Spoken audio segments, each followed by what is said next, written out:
سلام الأحباب، نهاركم مبروك. اليوم جيتكم بوصفة شابة بالبزاف تذوب في الفم.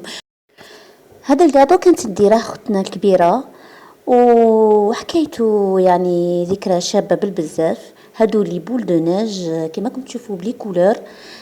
نروحوا للمقادير وراح تشوفوا سهل جدا جدا جدا.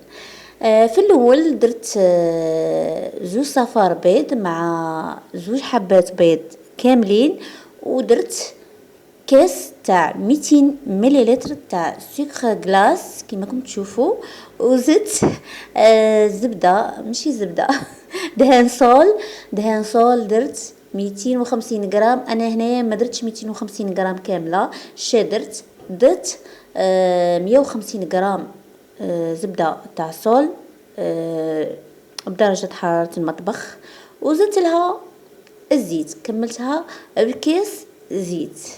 وبهذه الكمية تاع الزيت والدهان تحصلوا على 250 غرام من الدهان والزيت. والله يا شيرات كانت ذكريات من اروع الذكريات مع اختي الكبيره. كانت من دير لنا هذا الكاطو نقعد غير نشوف فيه، عجبني بزاف باسكو علاش يجي طريد وفي الفم ما تامنوش لسانكم. بون هنايا نروحو راني نخلط بالباتور، اللي ما عندهاش الباتور تاني تقدر دير بالفوي عادي، كيما نقولوا بالفوي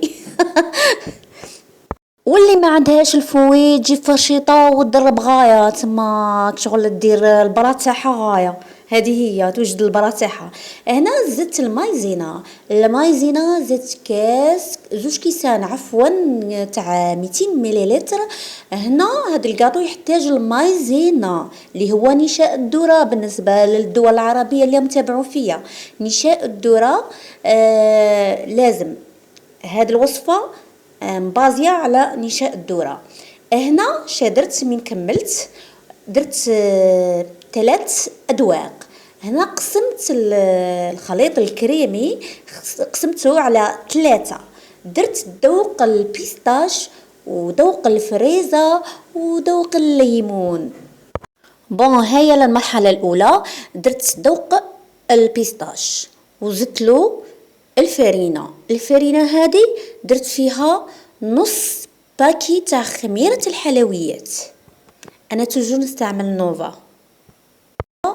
عجينه تكون طريه، شيرات هنا عجينه لازم تكون طريه، ما تنشفوليش العجينه ومن بعد تجو هنا في لي كومونتير تقولوا باللي ما نشحتناش. لازم تكون العجينه طريه ما تكونش ناشفه بزاف. ونزيدكم تاني ملاحظه، هنا كي تخلطوا هاد العجينه خلطوها غير بصباعكم صبيعاتكم، ماشي تروحوا تعجنوها، ما تعجنوش العجينه، توجور بصباعاتكم هكا خلطوا حتى تلم العجينه تكون طريه. ديريها في كيس بلاستيكي ولا ساشي ولا ما على باليش كيفاش تسموه، ليسونسيال ديريها في اليمونتير وديريها بجهه. نزيدو نروحو للذوق الثاني. الذوق الثاني درتو بالفريزه، واو من اروع الاذواق فريزه.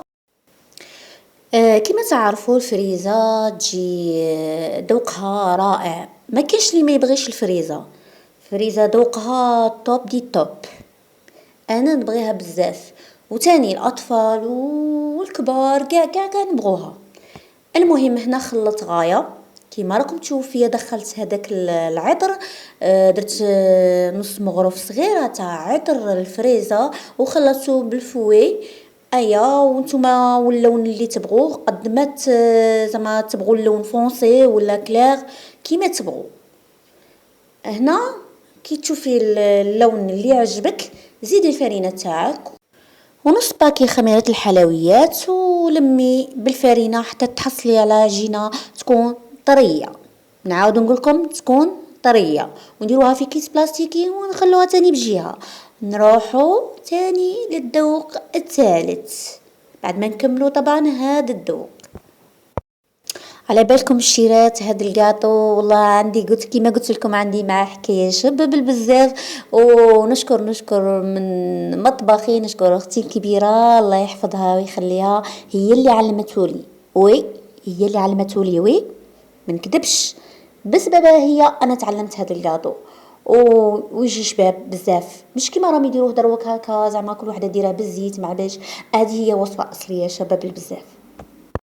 وتفكرت حاجه تانية خطره جات لا فامي تاعنا مع اختي الكبيره ايا خدموا هذا الكاطو بلي كولور ايا وبداو يعمروا في قدور هكا شابين يعمروا فيهم هذيك الصوره والله ما نسيتها راهي توجور في ذاكرتي وما نسيتهاش ومن اجمل الذكريات والله العظيم اجمل كاين ذكريات يقعدوا ما يروحوش. شوفوا غادي نكملوا هذا الكادو غادي نوريكم في الاخر الفيديو الكادو اللي جاني من عند الاخت العزيزه الكبرى نوريه لكم وان شاء الله بربي يعجبكم وانتم تاني تشروا منه. نروحوا هنا للذوق الثالث اللي هو بعطر الليمون. واو عطر روعه شباب بزاف الذوق تاعه هايل هايل هايل. جربوه وغادي تشوفوا بروحكم باللي الذوق تاعه واش غادي نقول لكم شباب بزاف.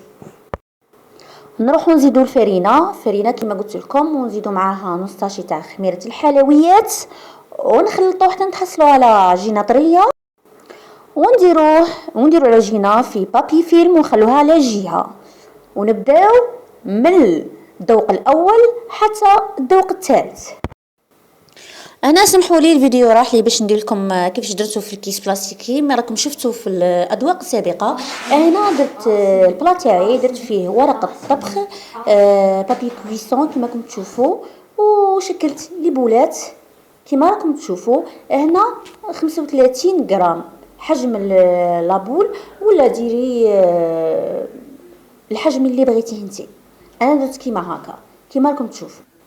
هنا بالنسبه للطياب طيبته فرن ساخن درتو طلعته الفوقه شعلت عليه من تحت خليته حتى دا هذيك التحميره الخفيفه من تحت ومن بعد طفيت له من تحت هوتو تحت وشعلت له من الفوق دغي زعما هذيك ابين برك زعما شغل ما تحمروه ما والو غير باش ينشف لنا ومن بعد خليته برد. درتو هنايا في الكونفيتور تاع المشماش اللي خلطته بشويه ما زهر ضربته مليح وغطست فيه هاد الحلوى ومن بعد مسحت ما خليتش هذاك الكونفيتور هكا يسيل ولا مسحته شويه ومن بعد غطستو رمته في النواة كوكو كما راكم تشوفوا وكملت كاع الحبات تاوعي ونروحوا للنتيجه اللي تحصلنا عليها لهذا الكاطو الشباب.